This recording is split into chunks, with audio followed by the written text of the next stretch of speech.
Hello बच्चों, कैसे हैं आप लोग। सबसे पहले तो आप सभी का बहुत बहुत स्वागत है यूथ इंजीनियर्स एकेडमी के यूट्यूब प्लेटफॉर्म पर। मैं हूं संजय तिवारी। जैसा कि आपको मालूम ही है कि हमारी एकेडमी लखनऊ में है, आलमबाग एरिया में है। और हम लोग सभी जूनियर इंजीनियर एग्ज़ाम की तैयारी कराते हैं। मेनली जो सिलेबस को कवर करते हैं वो एसएससी जेई का एग्जामिनेशंस का है, क्योंकि यही एक ऐसा एग्ज़ाम है जो हर साल शेड्यूल्ड है, रेगुलर एग्ज़ाम है। बाकी कोई भी जेई का एग्ज़ाम आएगा, चाहे यूपीपीसीएल जेई का है, चाहे आरआरबी जेई का है, या किसी भी जो कॉपरेशंस हैं जैसे पीडब्ल्यूडी है, इरिगेशंस है, इनके जेई के आए, हम सब लोग उसको कवर करते हैं। फिलहाल मैं मैकेनिकल से हूँ और मैं एक सब्जेक्ट को यहाँ डील कर रहा हूँ, आपके सामने ला रहा हूँ लगातार, कंटिन्यू लेक्चर के माध्यम से ला रहा हूँ यूट्यूब पर, जिसका नाम है इंजीनियरिंग मैकेनिक्स। और ये सब्जेक्ट ऐसा है जो अगर आप डिप्लोमा कर रहे हैं, बीटेक कर रहे हैं सिविल से और मैकेनिकल से, या किसी भी एग्ज़ाम की तैयारी कर रहे हैं, चाहे कोई पीएसयू हो, चाहे जूनियर इंजीनियर का एग्ज़ाम हो, या गेट दे रहे हों, तो सभी एग्ज़ाम में इसके क्वेश्चन पूछे जाते हैं। और मैकेनिकल और सिविल का ये फाउंडेशन कोर्स है। इसी की बुनियाद पर हम स्ट्रेंथ ऑफ मटेरियल पढ़ते हैं, फ्लूइड मैकेनिक्स पढ़ते हैं, स्टील स्ट्रक्चर पढ़ते हैं। ये सारे सब्जेक्ट इसी की बुनियाद पे पढ़ते हैं। तो जो लेक्चर्स अभी तक हुए हैं उसी की कंटिन्यूटी में एक अगला टॉपिक लेके चल रहे हैं। बहुत छोटा सा आज का वीडियो होने वाला है, और एक बहुत इंपॉर्टेंट सा टॉपिक ले रहे हैं। जैसे देखें क्या है टॉपिक आज का। तो आज का हमारा टॉपिक है resolve a force in given direction. ठीक है। अभी तक ऐसा नहीं है कि हमने फोर्सेस को रिजॉल्व नहीं किया, हमेशा रिजॉल्व करते हैं, आदत पड़ी हुई है। और आदत क्या पड़ी हुई है कि हमें जैसे ही कोई फोर्स मिलता है, मान लेते हैं हमें कोई फोर्स पी मिला, तो हमारी आदत पड़ी है कि हम हमेशा चाहते क्या है कि इस फोर्स को इसके हॉरिजॉन्टल और वर्टिकल कंपोनेंट में ब्रेक कर दें। हमेशा हमारी इच्छा यही रहती है कि इस फोर्स को इसका हॉरिजॉन्टल कंपोनेंट और वर्टिकल कंपोनेंट में ब्रेक कर दें। तो हम कहते क्या है कि अगर हमें आप एक एंगल दे दो, कौन सा एंगल दे दो, मान लेते हैं कि ये एंगल हमें मालूम है, सपोज दैट थीटा है, तो तुरंत कहते हैं कि इसका जो हॉरिजॉन्टल कंपोनेंट होगा वो पी कॉस थीटा हो जाएगा, कॉस कंपोनेंट हो जाएगा। इसको कहेंगे cos component, and it will be P cos theta. और इसको कहेंगे P sine theta, P sine theta. तो यही हम करते आए हैं और नॉर्मली इसी को करते हुए सारे क्वेश्चंस को सॉल्व करते रहे हैं। लेकिन ऐसा भी क्या है कि हम सारे फोर्सेस को हमेशा परपेंडिकुलर डायरेक्शन में ही रिजॉल्व करें, एक हॉरिजॉन्टल हो एक वर्टिकल हो, ये किसने कसम खाई है ना। या यूं मान के चलें, ये p cos x component p cos theta होता है, y component p sine theta होता है, इसको कब प्रूफ किया है। तो मेरा कहने का मतलब ये है कि आज इस टॉपिक में हम ये सीखेंगे कि अगर हमें कोई भी फोर्स दिया गया है, सपोज दैट एक फोर्स ये पी दिया गया है, और हमसे कहा जाता है कि इसको आप मैं जिस डायरेक्शन में बता रहा हूँ उस डायरेक्शन में रिजॉल्व करिए। जैसे मैंने कहा कि भाई इस डायरेक्शन में रिजॉल्व करिए, और एक डायरेक्शन ये मैं दे रहा हूँ, इधर रिजॉल्व करिए। कहने का मतलब क्या है, मैं कह रहा हूँ कि इस फोर्स को, ये एंगल अगर अल्फा है, इस फोर्स पी का को आप ब्रेक करिए, लेकिन इस डायरेक्शन में। और एक एंगल और दे रहा हूँ, इसको कह रहा हूँ बीटा, अल्फा और बीटा, अल्फा और बीटा डायरेक्शन में आप इसको ब्रेक करिए। मतलब resolve a force into given direction. Direction तो दिया जा रहा है ना, अल्फा और बीटा। हम जानना चाह रहे हैं कि इस फोर्स का इधर कंपोनेंट कितना आएगा, ये कंपोनेंट कितना होगा, कौन सा कंपोनेंट, इसको अगर रिजॉल्व किया जाए इस तरफ, ठीक है, तो ये जो कंपोनेंट है ये कितना होगा, और अगर रिजॉल्व करें इस तरफ तो ये कंपोनेंट कितना होगा। ठीक है, ये कितना होगा, है ना। इसी का तो ये एक स्पेशल केस है, खास केस है। कैसे खास केस है, अगर इस फिगर में देखा जाए, अगर अल्फा प्लस बीटा, अल्फा और बीटा का सम अगर 90 डिग्री है, if alpha plus beta is equal to 90 degree, अगर ऐसा होता है, तब यही केस हमारा कैसे बन जाएगा, यही केस अपना ये केस बन जाएगा। तो इसका मतलब क्या है कि अगर हम इसके लिए एक फॉर्मूला डेवलप कर पाए कि एक फोर्स को गिवन डायरेक्शंस में रिजॉल्व कर पाए, तो करना कुछ नहीं होगा, बस अल्फा प्लस बीटा की इक्वल टू 90 करेंगे, और उसके बाद ये जो फॉर्मूले आज तक हम लोग पढ़ते आए हैं, P cos theta P sine theta, इसको हम जान जाएंगे कि कैसे आया था ये। ठीक है, चलिए आइए देखते हैं कि कैसे इसको हम लोग लेते हैं। तो हमें जो जो गिवन है ये पहले देख लें। हमें गिवन क्या है भाई, गिवन ये है कि एक फोर्स गिवन है, जिसकी एक फोर्स गिवन है, जिसका नाम दे रहे हैं पी, है ना। ठीक है, इसका नाम दे रहे हैं आर, ले लेते हैं चलो क्योंकि आसान लगेगा। ठीक है, और दोनों को लिख लेंगे पी और क्यू। तो हमें आर मालूम है, आर गिवन है, और उसके अलावा ये गिवन है कि इसको किस किस डायरेक्शन में रिजॉल्व करना है। ठीक है, चलिए डायरेक्शन भी ले लेते हैं, है ना। तो हमने कहा कि भाई हमें ये मालूम है कि इसको किस डायरेक्शन में रिजॉल्व करना है। तो कहा गया कि एक तो ये डायरेक्शन ले लीजिए, ठीक है, और एक डायरेक्शन कोई ये ले लीजिए। ये लाइनें बहुत लंबी मैं खींच दे रहा हूँ, ठीक है। ऐसे क्योंकि हमें डायरेक्शन मालूम है, तो डायरेक्शन में तो इसकी कोई लंबाई की सीमा नहीं है ना, चाहे जितनी लंबी खींच दिया जाए। ठीक है, ये हो गया हमारा डायरेक्शन। ठीक, चलिए, कहा गया है कि इस डायरेक्शन में इसको रिजॉल्व किया जाए। एंगल भी दिया गया है, ऐसा नहीं है, एंगल भी दिया गया है। इसको मैं दिख रहा हूँ, ये एंगल अल्फा है और ये एंगल बीटा है। तो कहा गया है कि आर को ब्रेक करके बताइए कि इधर कितना फोर्स जाएगा, इधर कितना फोर्स जाएगा। आर के दो कंपोनेंट क्या होंगे। ठीक है, रिजल्टेंट निकालते समय हम दो फोर्सेस को जोड़ते थे। लॉ ऑफ पैरेललोग्राम में क्या करते थे, लॉ ऑफ पैरेललोग्राम में इसका रिवर्स होता था। हमें एक फोर्स ये मालूम था, एक फोर्स ये मालूम था, पी था और क्यू था, बीच का एंगल थीटा था। हमसे कहा था आर बताइए। आर क्या निकला था, r square is equal to p square plus q square plus 2 p q cos theta. ये आपने निकाल के दिया था।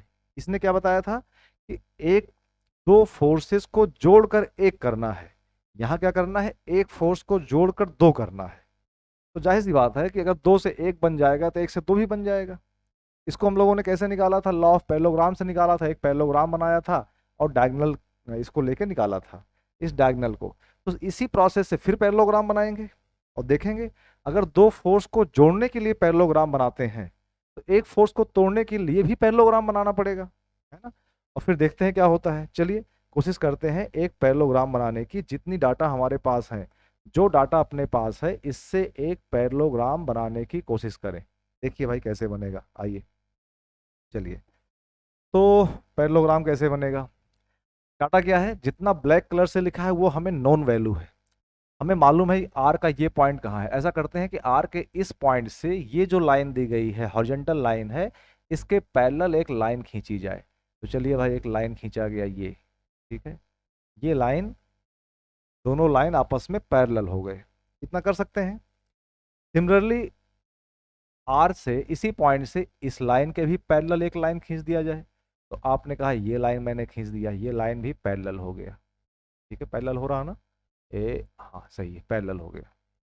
अब जरा ध्यान से देखें तो आपको एक दिखाई क्या पड़ेगा कि अगर इसका मैं नाम दे दूं ओ ए बी और सी, तो ये एक पैरेललोग्राम बनता हुआ दिखाई पड़ रहा है। पहले लॉ ऑफ पैरेललोग्राम में क्या था, हमें ये डिस्टेंस मालूम थी, ये डिस्टेंस मालूम थी, पैरेललोग्राम बनाकर रिजल्टेंट निकाला था, डायगोनल को कहा था रिजल्टेंट। अब क्या है, अगर डायगोनल हमें मालूम है तो जाहिर सी बात है दिस फोर्स, इसका ये कंपोनेंट बताएगा, ये लाइन ओसी लाइन क्या बताएगा, इसी ओसी लाइन को कह सकते हैं कि आर का हॉरिजॉन्टल कंपोनेंट या एक्स कंपोनेंट या कुछ भी कह सकते हैं। इसको मैं नाम दे रहा हूं पी, है ना। ठीक है, means OC is equal to क्या बता रहा है, p. Similarly O A is equal to क्या बताएगा, ओ ए बताएगा क्यू, जो कि हमें मालूम नहीं है, इसी को निकालना है। This force is known as q. बिल्कुल लॉ ऑफ पैरेललोग्राम का रिवर्स करने चल रहे हैं। पहले क्या था, लॉ ऑफ पैरेललोग्राम में पी और क्यू मालूम था, हमें पी और क्यू मालूम था, हम आर निकालने की सोचते थे। अब क्या है ना, अब क्या है कि हमें आर मालूम है और पी और क्यू निकालने की सोच रहे हैं। सारा खेल ज्योमेट्री का है। देखिए ज्योमेट्री बन गई है, कैसी ज्योमेट्री बन गई है, ध्यान से देखा जाए तो क्या दिखाई पड़ता है कि अपने पास एक ये ट्रायंगल देखिए, क्योंकि दोनों लाइन पैरेलल हैं, अगर ये फोर्स क्यू होगा तो ये लाइन ओ ए क्यू दिखाएगा। अगर ओ ए क्यू दिखा रहा है तो सी बी डिस्टेंस भी क्यू ही दिखाएगा। तो इसको हम मिला देते हैं, सी बी मीन्स ओ ए और सी बी आपस में इक्वल हैं, ये वही दिखाएगा। ठीक है, तो हमने कहा ये क्या हो जाएगा, ये भी हो जाएगा क्यू। अब जरा ध्यान से देखिए ट्रायंगल ओ बी सी को, है ना, ध्यान से देखा जाए, in triangle O B and C. ठीक, हमारा मकसद क्या है कि इस ट्रायंगल की सारी साइड हमें मालूम है, क्यू मालूम है, आर मालूम है, पी मालूम है, इसके अंदर के जितने एंगल्स हैं वो मालूम करने की कोशिश कर रहे हैं। कैसे मालूम करेंगे, देखिए ध्यान से, ध्यान से देखिए जरा। ये टू पैरेलल लाइन है और ये एंगल बीटा है, तो जाहिर सी बात है ये एंगल भी बीटा होगा। आपने बहुत सारे लॉ पढ़े हैं ज्योमेट्री के, ये एंगल भी बीटा ही होगा। बात समझ में आ गई? अल्टरनेट एंगल कहते हैं इसको, शायद हिंदी में एकांतर कोण कहते हैं। अब जरा इस एंगल की बात कर लूं मैं, ये जो तीसरा एंगल बच रहा है, इस एंगल की बात करूं तो क्या हो जाएगा? ट्रायंगल के तीनों एंगल का सम 180 180 डिग्री, उसमें से अल्फा प्लस बीटा माइनस कर दें, then you will get 180 minus alpha plus beta. ठीक है, ये हमारा तीनों एंगल मिल गए। अब जब तीनों एंगल मिल गए तो इसमें हमने ट्रिग्नोमेट्री में एक रूल पढ़ा हुआ है, साइन रूल, एक और पढ़ा था कॉस रूल। तो इसमें हम साइन रूल अप्लाई करना चाह रहे हैं। क्या क्या चाह रहे हैं? अप्लाई साइन रूल, अप्लाई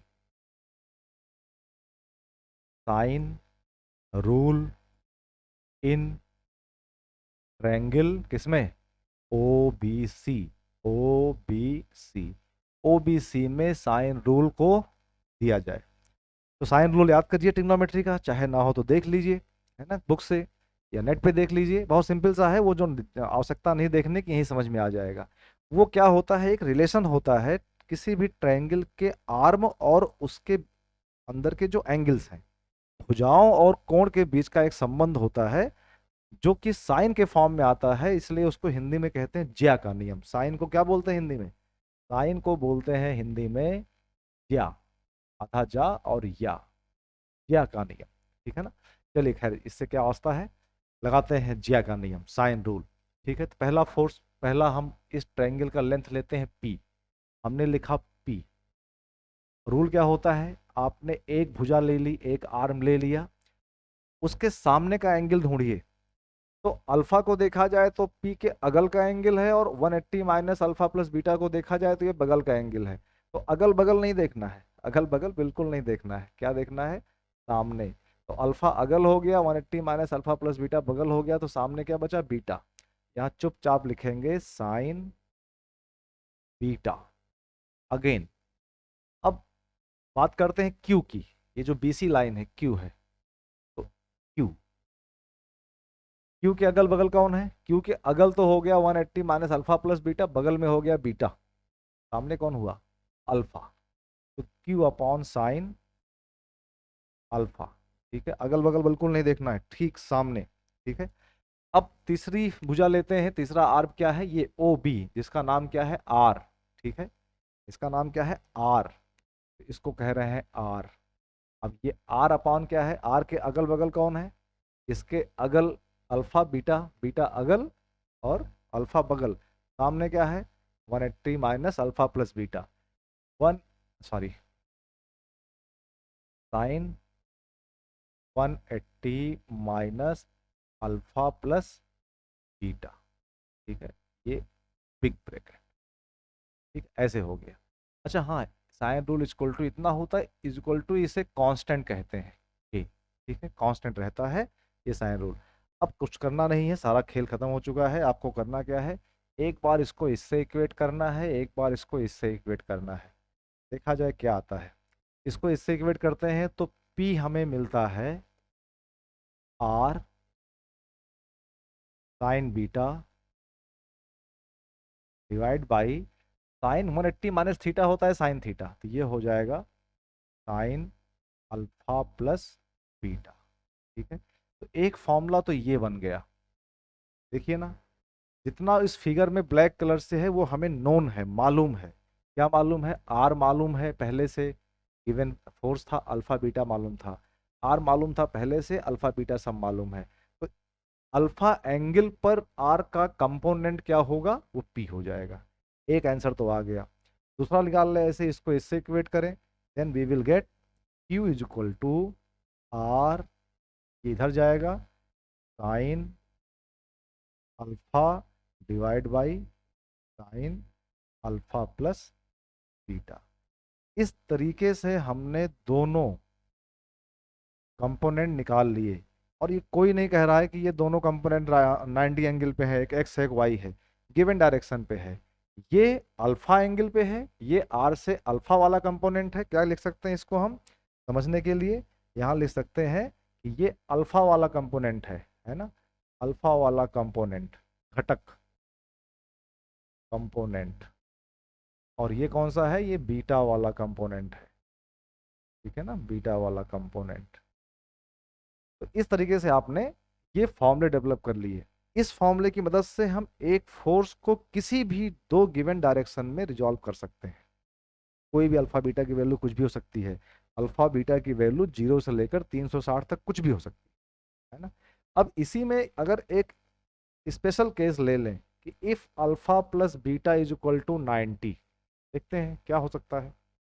देखिए भाई, केस ले लेते हैं कि if if if alpha plus beta is equal to 90 degree. कहने का मतलब क्या हुआ कि अब आप कहना ये चाह रहे हैं कि एक फोर्स है आर, इसको आप रिजॉल्व करना तो चाह रहे हैं, लेकिन रिजॉल्व करना किधर चाह रहे हैं? जिनके बीच का एंगल क्या हो? 90 डिग्री हो, ठीक है ना। देखिए, आप कह रहे हैं कि इसको इधर रिजॉल्व करिए और इधर रिजॉल्व करिए, जहां पर ये अल्फा है और ये बीटा है, और अल्फा प्लस बीटा का सम क्या है? 90 डिग्री। ये तो करते हैं ना। अब ये वो केस है जो हमेशा हम करते आए हैं। तो हमेशा क्या करते हैं कि एक तरफ से निकालते हैं, या तो इस तरफ से निकालते हैं, इस तरफ से निकालते हैं। नॉर्मली हम लोग अल्फा की तरफ से निकालते हैं, जो कि एक्स से होता है। तो बीटा फालतू का है, बीटा को रिप्लेस कर देते हैं। तो यहाँ से हमें बीटा क्या मिल जाएगा? Beta is equal to 90 minus alpha, ठीक है ना। अब इन दोनों वैल्यूज को इन दोनों फॉर्मूलों में रिप्लेस कर देते हैं। देखिए क्या मिलता है, ठीक है। अगर इसको, इन दोनों वैल्यूज को इसमें रिप्लेस कर दिया जाए तो क्या मिलेगा, समझा जाए। देखिए भाई, देखिए क्या मिलता दिखाई पड़ता है। पहले P को देखें, हमारा P क्या हो जाएगा? P is equal to, beta को आप रिप्लेस कर रहे हैं, है ना, बीटा को आप रिप्लेस कर रहे हैं। बीटा इज इक्वल टू क्या है? 90 माइनस अल्फा। ये हो जाएगा sine, sorry, r sine, beta replace कर देंगे 90 minus alpha, divide by sine alpha plus beta. और अल्फा प्लस बीटा की वैल्यू क्या है? अल्फा प्लस बीटा क्या है? 90 डिग्री। ये हो गया साइन 90 डिग्री, ठीक है। साइन 90 माइनस अल्फा क्या होता है? Cos alpha. तो इसको लिख सकते हैं P is equal to r cos alpha, और साइन 90 क्या होता है? 1। तो फाइनली हमारे पास क्या आ गया? P is equal to r cos alpha. Means इसका जो ये कंपोनेंट है, इसको कह रहे हैं P, और इसकी वैल्यू क्या है? R cos alpha. ऐसे ही अगर इसको इसमें पुट करें Q, तो Q इज इक्वल टू क्या हो गया? R sine alpha. हमें अल्फा को रिप्लेस नहीं करना है, तो आर साइन अल्फा, और divide by sine 90, alpha plus beta 90 है, तो साइन 90 क्या हो गया? 1, है ना। यहाँ साइन 90 मिलेगा, इसकी वैल्यू क्या होती है? 1। Then we will get r sine alpha. इस तरीके से ये जो स्पेशल केस है हम लोग बार बार यूज करते हैं कि रिजॉल्व करो, रिजॉल्व करो, रिजॉल्व करो। हर क्वेश्चन में कहते हैं कि इसको कंपोनेंट में रिजॉल्व करो, लेकिन कंपोनेंट क्या मानते हैं? हमेशा 90 होगा। तो ये वाला केस है जो 90 होगा। इसने बताया कि ये जो फोर्स आएगा 90 डिग्री पे, है ना, इसका वैल्यू क्या होगी? तो आर साइन, ठीक है ना। तो यहां तक ये बात समझ में आ गई कि अब हम किसी भी फोर्स को किसी भी डायरेक्शन में रिजॉल्व कर सकते हैं इस फॉर्मूले की मदद से। और ये तो सभी को मालूम है कि 90 डिग्री पर रिजॉल्व करना हो तो हम इसका यूज करते हैं, है ना। तो अभी इस पर आधारित बहुत सारे क्वेश्चंस देखेंगे कि बिना इसको यूज किए थोड़ा करना मुश्किल होगा, ठीक है। हो जाएगा, लेंदी हो जाएगा, लेकिन ये मालूम रहेगा तो आसानी से हो जाएगा, ठीक है। तो चलिए, बहुत छोटा सा वीडियो बना आज का, लेकिन बड़ा इंपॉर्टेंट सा कॉन्सेप्ट है। इसको दोबारा से एक बार देखिएगा वीडियो को, और नेक्स्ट वीडियो में हम मिलेंगे अभी, और उसमें हम लोग कुछ नॉन कॉन्करेंट फोर्स सिस्टम के रिजल्टेंट के प्रॉब्लम को सॉल्व करेंगे। कुछ एग्जांपल्स लेके मिलेंगे, कुछ प्रॉब्लम लेके मिलेंगे, ठीक है ना। तब तक के लिए थैंक यू सो मच। पढ़ते रहिए, मस्त रहिए। ओके।